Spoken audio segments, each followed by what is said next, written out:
ओम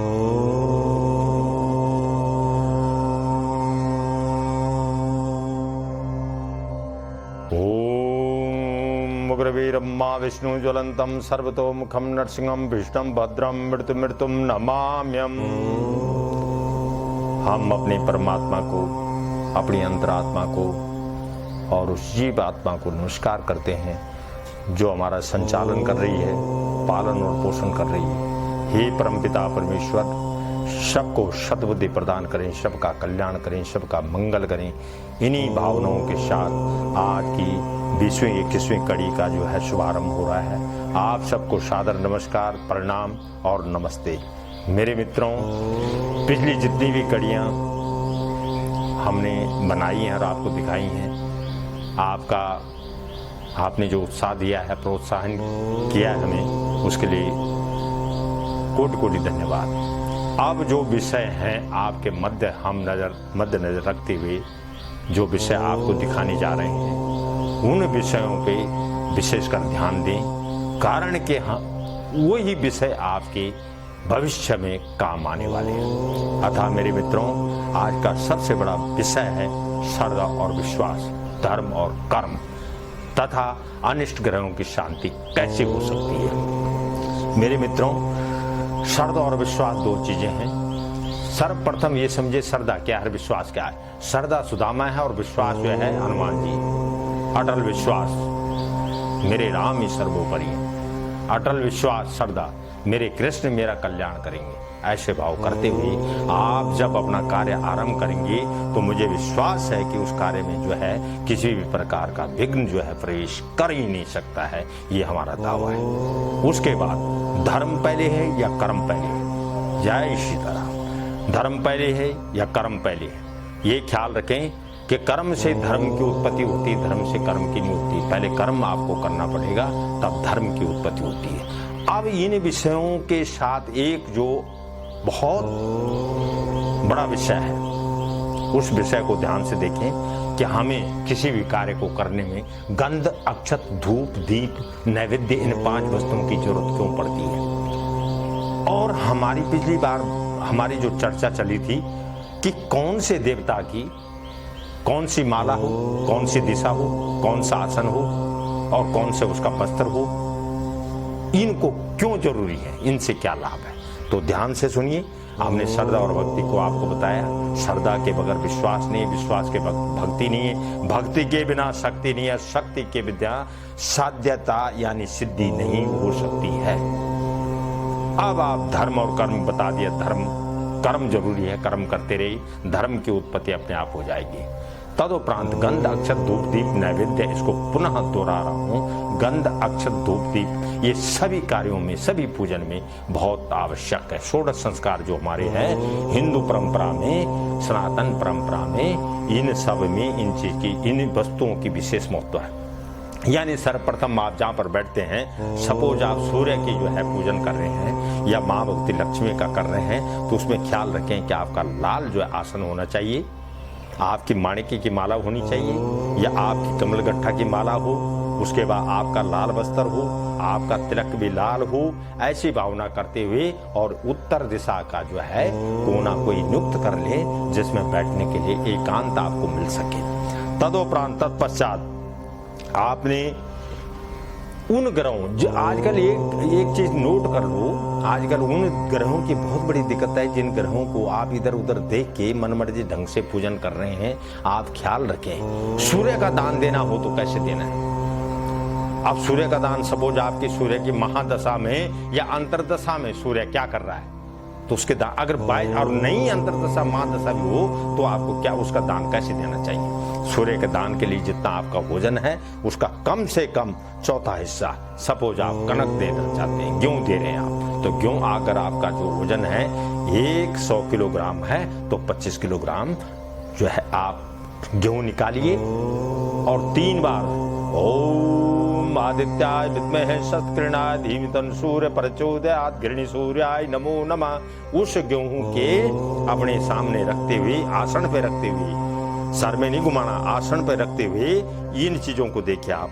ओम इस जल को जो है या गायत्री मंत्र के द्वारा ओम भूर्भुवस्सुः तत्सवितुर्वरेण्यं भर्गो देवस्य धीमहि धियो यो न प्रचोदयात्, और एक गेहूं के ऊपर डाले और उस गेहूं के सूर्य मंदिर में, और जहां पर भी सूर्य मंदिर हो उस मंदिर में दान कर दें, ब्राह्मण के हाथ में दें, सूर्य मंदिर के समक्ष रख दें। नंबर 1। दूसरी बात फिर मंगल का यही है, उनका आसन भी लाल है, उनका बस्तर भी रक्त है, उनका जो भोजन भी वो भी मिष्ठान वगैरह जो है लड्डू हैं, और भी आप घर में बना सकते, रोट प्रसाद बना सकते हैं। उनका दान चने हैं, जितना अगर उनका दोष किसी प्रकार का दोष आपको लगता है मांगलिक दोष, तो उसको जो है जितना व्यक्ति का वजन है उस व्यक्ति के वजन का जो है 50% जो है 50% जो है आप चने निकालिए और उन चनों का दान भगवान हनुमान मंदिर में दीजिए। तीसरे पे बुद्ध का, किसी चंद्रमा का है, चंद्रमा ब्राह्मणों का राजा है, अगर उसका आपने दान देना है, चंद्रमा की दशा अंतर्दशा कुछ भी है, चंद्रमा दोष कारक है, उस चंद्रमा की निवृत्ति के लिए आप जो है चावल निकालिए, टूटे हुए चावल न हो, चावल निकालिए, उन चावलों को आप जो है किसी मंदिर में, शिव के मंदिर में ये मंत्र बोलते हुए करें, हे ब्राह्मणों, हे विप्रों के राजा, ये सोम, ये चंद्रमा, ये शिव के जो है जटा में वास करने वाले, मुकुट में वास करने वाले देवता, आपको नमस्कार। और जल जरूर लेना आपने, ये जल ये है, इसको संकल्प भी कह सकते हैं, इसको सूक्ष्म, ये जल आपने हर दान में लेना। ओम सोमस्य सोमाय सोमाय सोम सुनिवृत्ते मम ग्रह सुशांति करा भवन्तु।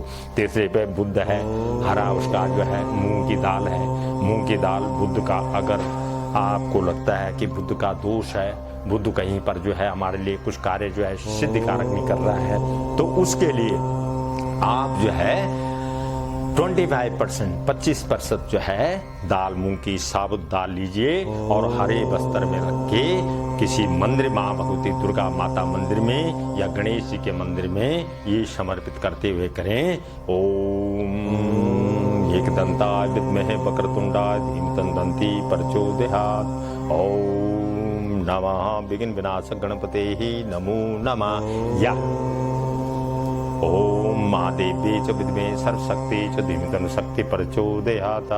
हे भगवती, हमारे इस दोष को जो है, भगवती का वैसे भी जो है गणेश की जो है माता भगवती हैं, और बुद्ध ग्रह और मिथुन ग्रह का जो दोष निवारक भगवती दुर्गा है, उनकी इष्ट देवी दुर्गा है, उनके प्रति ऐसा भाव रखते हुए आप उसको जो है समर्पित जल लें, और जल के द्वारा ओम माँ देवी च विद्महे सर्वशक्ति च धीमहि तन्नोशक्ति प्रचोदयात्।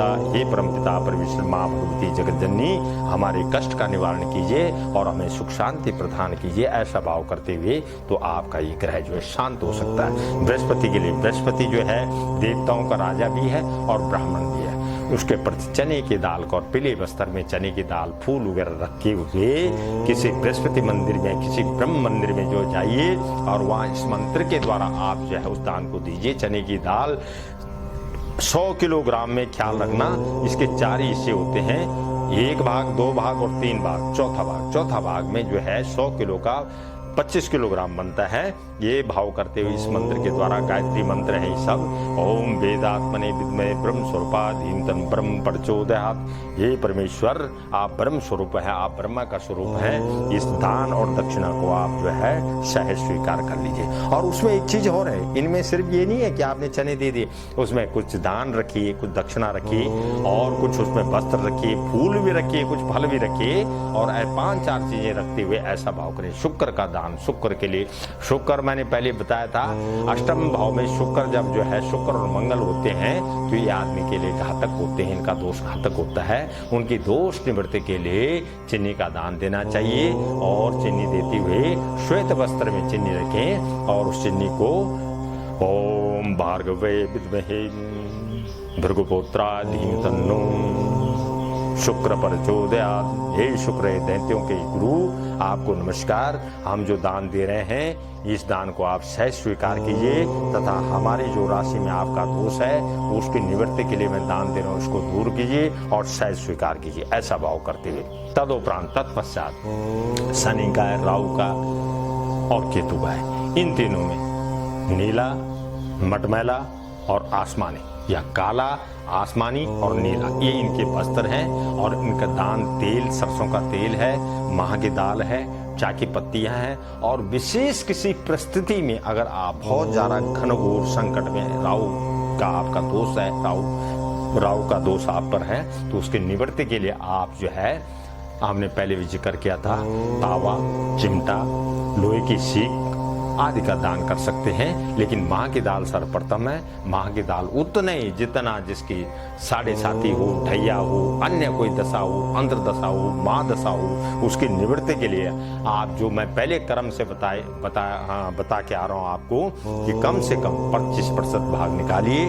और इसी भाव के साथ ही सूर्यपुत्र, ये छाया शुद्ध आपको जो दान दे रहे हैं हम, इस दान के द्वारा आप जो अपनी वक्र दृष्टि को हटाइए और हमारे ऊपर अपनी छत्र छाया बनाए रखें। इसी भाव के साथ उसको शनि मंदिर में दान दीजिए। और उसी शनि मंदिर, आप राहु केतु शनि का तीनों का भी इकट्ठा दान कर सकते हैं, कोई दिक्कत नहीं है। और ऐसा भाव करते हुए अवश्य, और एक चीज ख्याल रखें कि बहुत सारे लोग आज एक नया प्रवेश चल पड़ा है कि लोग तुरंत उसका हल चाहते हैं। तुरंत हल के लिए अभी तक वैदिक विद्या में इससे बड़ा उपचार, उपाय, अचूक उपाय और कोई अन्यंत्र नहीं है।